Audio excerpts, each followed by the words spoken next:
Hello, and welcome to another episode of From Mrs. to Me. I'm your host, Crissy Freeman.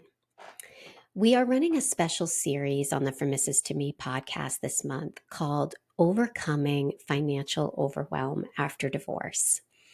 And today I want to talk about my story around this topic because it's something I really struggled with both leading up to and after my divorce. And what I'm realizing now, as I've done a lot of work around this, is that it started for me at a young age. My parents divorced when I was 10 years old, and my mom was raising us, my brother and I. For the most part, we were with her all week and with my dad every other weekend. And so I really got to experience firsthand what it was like to struggle as a single mom on a single income. My mom had not gone to college, and she had, raised us. That was her full-time job until my parents got divorced. She was cleaning houses and things like that, but didn't really, other than that, was mostly just caretaking for us, which is a huge, huge commitment. But at the same time, she didn't have the skills necessary to really go back to work.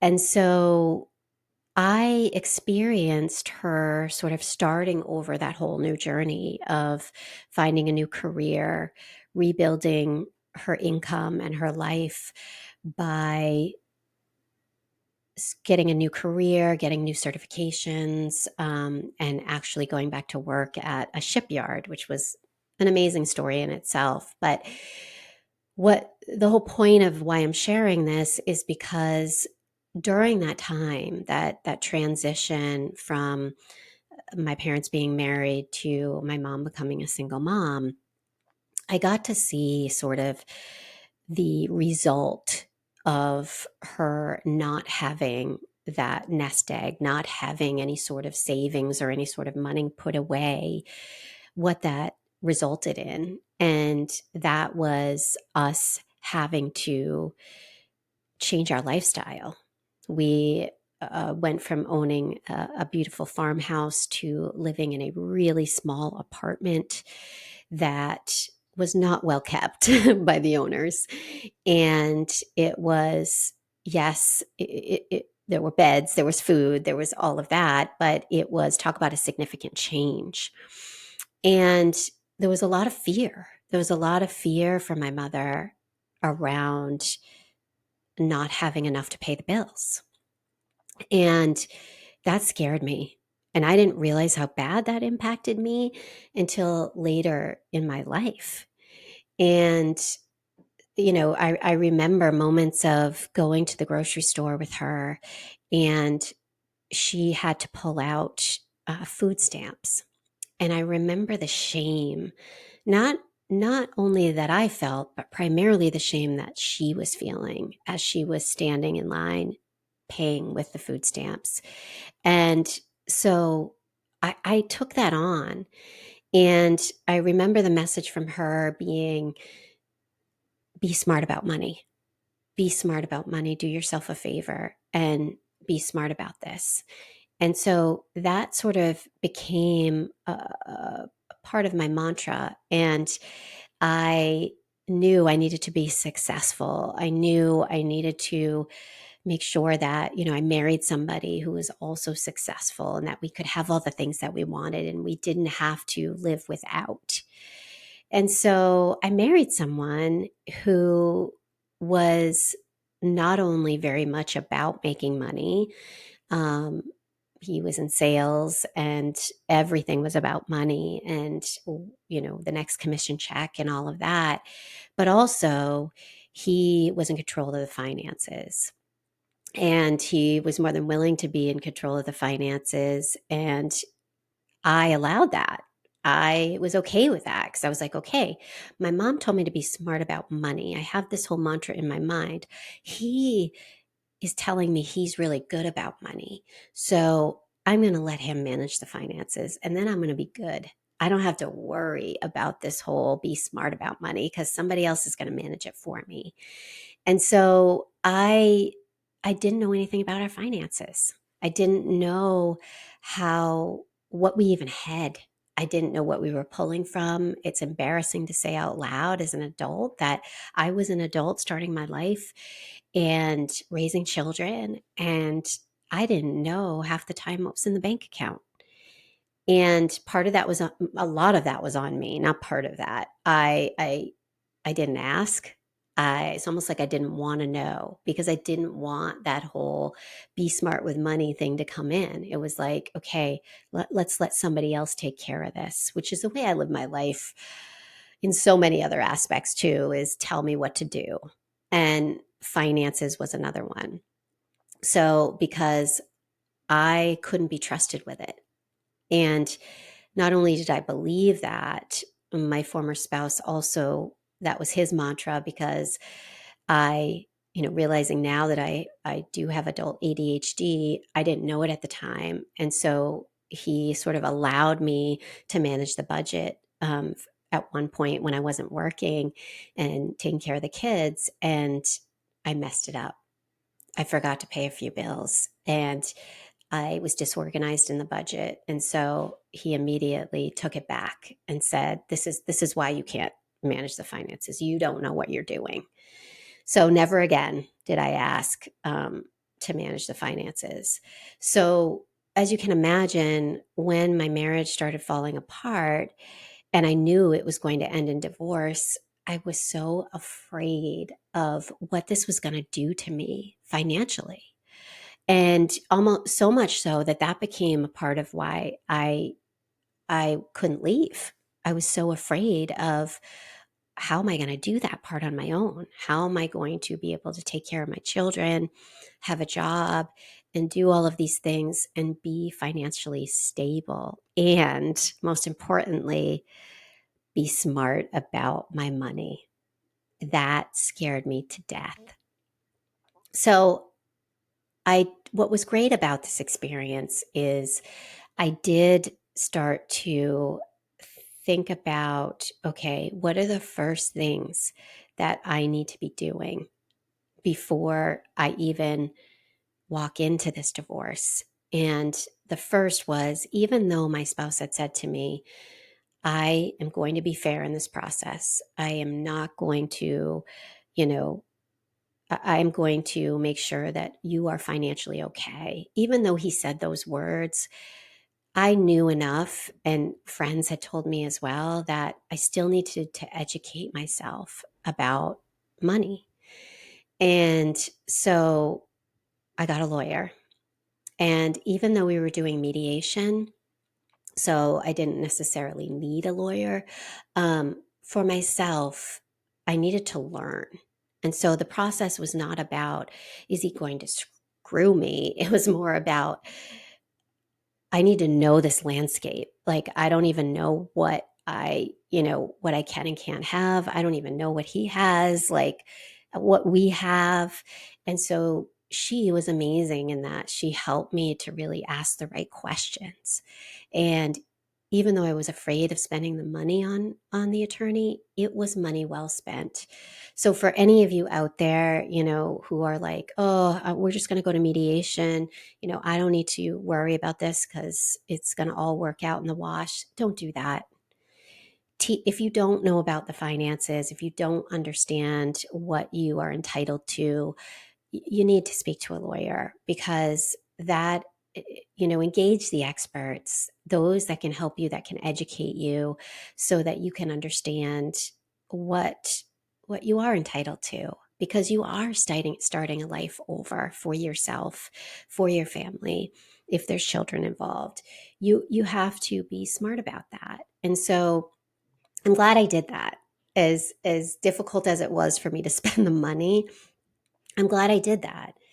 And yes, I had to take out a personal loan. Yes, I had to do some of that stuff to have these additional expenses, because I also made the decision after my divorce that I was going to stay in the family home. I didn't want the transition for my children to be really difficult, and neither did my spouse. We both agreed that it was going to be a difficult change for them, as it was. And they were older and they'd lived in that house since they were really young. So we were going to stay there, and he was going to have me stay there with them, which was great. And, I'm very grateful that I had that opportunity to do that. However, I had to buy him out, and then I had to pay the bills on this really big house that we had, where we had raised the children. And so here I was, so worried about them and the transition, and not really thinking about what this was going to mean for me financially, holding on to this house. And so not only was I not aware of the finances going into it, because I had allowed my former spouse to manage that, but I also didn't know what went into managing a large home. And I'm so grateful that my son was around for those last 2 years of high school, because he helped me with a lot of things. But financially, there were a lot of things I also had to purchase, I had to fix, and that cost money. And so I did not know how to budget. I had never created a budget in my life. As shameful as that is to say out loud, as an adult woman, I did not know. I'd never done it. I hated math. I wasn't a finance major, none of those things. And so an amazing thing happened where I had a friend at work, a coworker of mine, who, she was so just lovely. We used to sit and chat. We would talk about work, but we would also spend a lot of time just talking about life. And so she really, as I went through this transition of my divorce, really was kind of a sounding board for me. And so I had shared with her my fears around this whole budgeting thing, this whole financial, and not understanding my financials. And she said to me, I want you to come over to my house. I want you to come over. We're going to have dinner. You can pick up food on the way. I love organizing budgets. I've done it for other people. Let's sit down and I'm going to help you. And there was something really scary about that. I was thinking to myself, oh my God, I have to show somebody what I don't know. I have to actually write down all my expenses and put that on paper. And I don't know what's going to come out of that. So, but I knew I could trust her. And I knew she was doing it out of the goodness of her heart. I knew she wanted to help me. And it was okay to be vulnerable. And so that's another piece I want to highlight is, if people are out there asking how they can help, take them up on it. If there are people in your life that you know who are good in certain areas, or who are in a particular career that can help you, lean on them, reach out to them, ask for help, instead of, trying to figure it out on your own, because it's okay. It doesn't mean that you're failing. It doesn't mean that you can't do life on your own. It just means that sometimes we need support from other people. And so, what a beautiful gift that was. So, we sat down, we spent a couple of hours just going through, laughing and going through my expenses. And, just I enjoyed her company so much as it was. And she just made it such a fun experience. And I walked away with being able to see in front of me what was coming in and what was going out. And I'm such a visual person that God, it's that fear that kept wanting to come up in me. Part of that fear went away because I had all of that right in front of me, and I knew, okay, this is what I need to do as a result. And I then said, okay, what's next? I now see all of this landscape in front of me. I am going to try to make this work with the house. And in a short period of time, I realized in looking at this budget, in managing this budget, that I just couldn't manage the house. It was just too much for me between the mortgage, between what I was having to do to fix things, between the maintenance, and, just all that goes into owning a large home. I had to let it go. And I had to be okay with letting it go. And that it's a home, yes. It supported us, yes. And it was there for a period of time to help us through the transition. And that was a beautiful gift. But now it was time to do something different. And so when it was time to sell the home, we all did this sort of great goodbye ritual. And I remember my kids were at school, and I remembered going into each room in the house and just expressing my gratitude. There were tears, but just expressing my gratitude for all the moments that home gave us, all the beautiful memories, all the different stages of my kids growing up, and just thanking it for all that beauty that it provided us. And there was something about doing that from a closure perspective of just being grateful for that time there and then being able to move forward. And my kids did something similar. And, we wrote some different things down, that memories and things like that. But then we were able to really kind of accept the fact that we were moving forward. And so selling my home became the next big thing. From a financial perspective, I'd never done that before. I was afraid of what goes into this. Not only that, I think the bigger fear was, what was I going to be able to afford next? What sort of home was I going to be able to afford on my own? And that scared me to death because I wasn't sure. I lived in a very affluent community. The market was just crazy. Things were flying off the market. So I thought, oh my gosh, here we go again. Back to my childhood fears of, I'm going to have to live in a broken down old apartment and not be able to pay the bills and take care of my kids. And the best thing I could have done was I reached out to a friend locally who's a realtor. And I said, I don't know if I'm going to do this yet, but I just need you to walk me through the process and talk to me about selling, talk to me about buying, all of those things. And it was beautiful because she was able to take the fear out of the process. And the one thing I did before doing that was I wanted to get really clear about what my next home was going to be.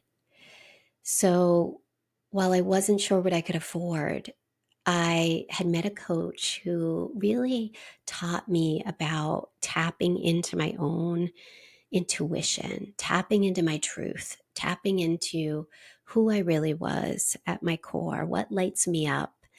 And in doing that, I was able to get really clear about what I wanted in my next home. What colors bring me joy? What kind of lighting do I want? What size windows do I want with sunlight? All of these things. And then she had me write about it.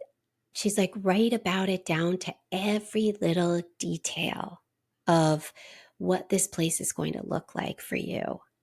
And it was such a beautiful experience because I was like, okay, this is never going to happen. But I'm going to do it anyway because I want to dream. I want to dream about what that's going to look like. And it'll also help me as I'm looking at places be able to sort of say, okay, this is what I want. This is what I don't want. Well, it was amazing.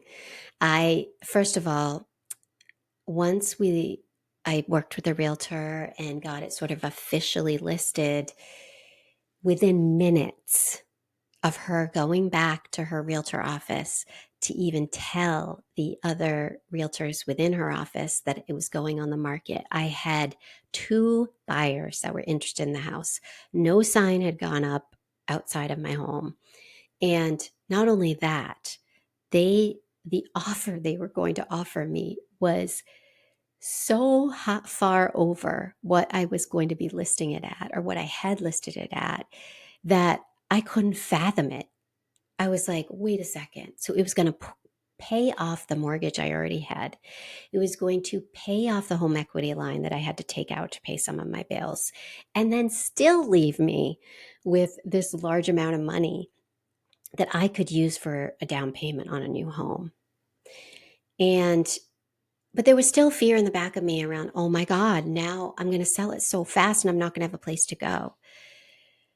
Well, wouldn't you know it, my realtor, so I'd been doing all this, really going in, trying to figure out what I want in the new place, writing it down. My realtor comes into the house, to my house, and says to me, okay, I found the place for you.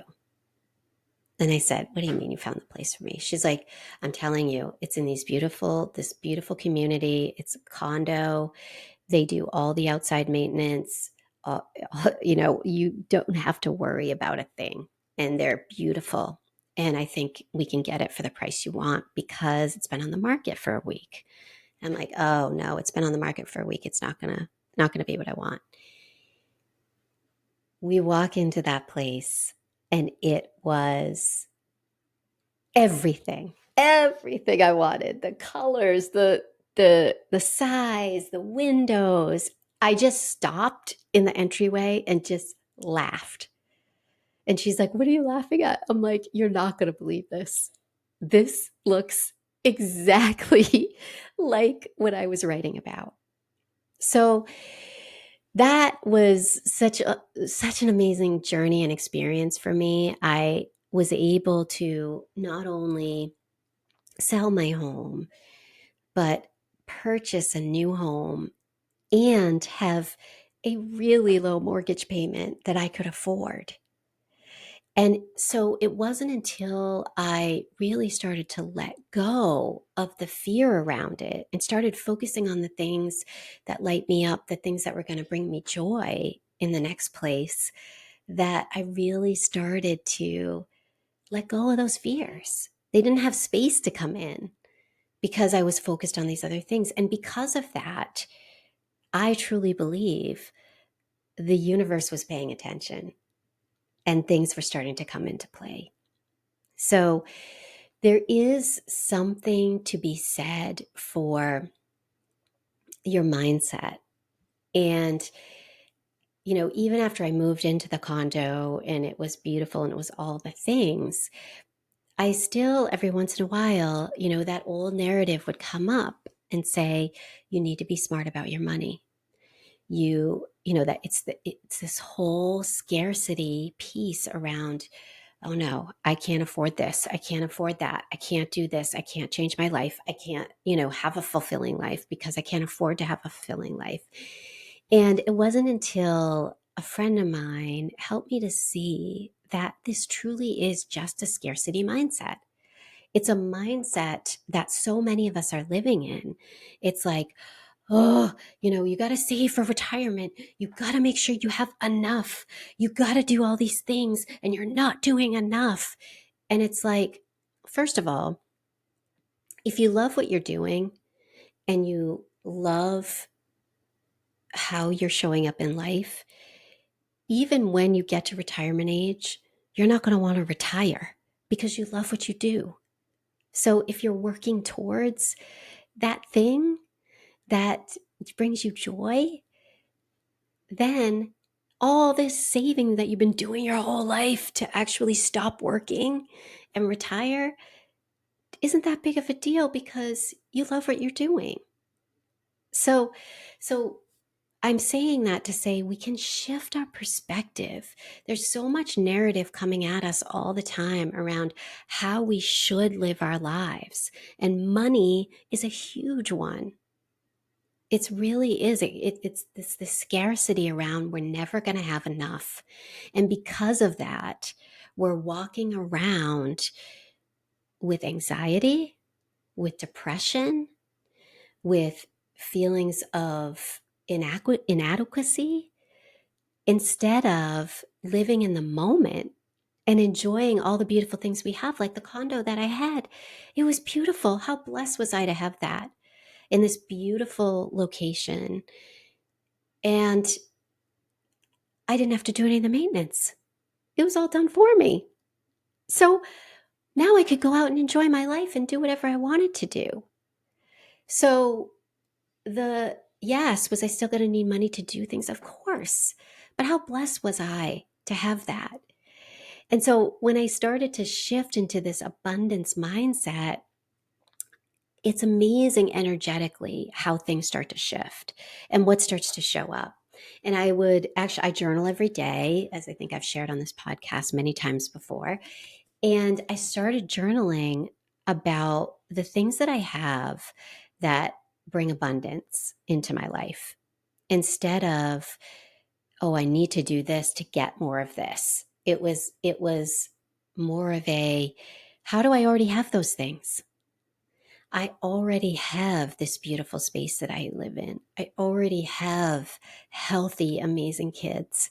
I already have these great friends. I already have all these things. I have family that loves me. And I started journaling about all of that. I remember it was so crazy. I wanted to do this coaching work. I wanted to get certified as a life coach. And I was like, oh my gosh, you don't have money to do that. But when I shifted that and I started journaling about this from an abundance perspective, I am not kidding you.